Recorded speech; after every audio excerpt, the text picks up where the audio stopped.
المتحف المصري الكبير معمول بفكر خطير تماما، أول مرة يتنفذ بالشكل ده في الشرق الأوسط.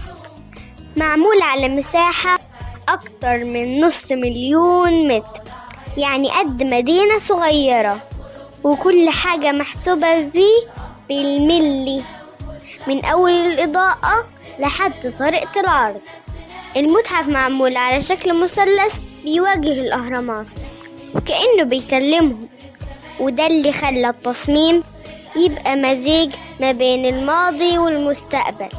كل زاوية فيه بتخدم فكرة واحدة، إن الزائر يحس إنه ماشي جوه الزمن، راجع لورا خطوة بخطوة لحد ما يوصل لعظمة أجدادنا. الموضوع مش مجرد عرض آثار، دي رسالة مصرية جديدة للعالم، تقول إن الحضارة دي مش هتفضل محبوسة في الماضي، دي راجعة تتكلم بلغتها وقوتها وجمالها، وتثبت للعالم أجمع إن مصر عظيمة بتاريخها وحضارتها.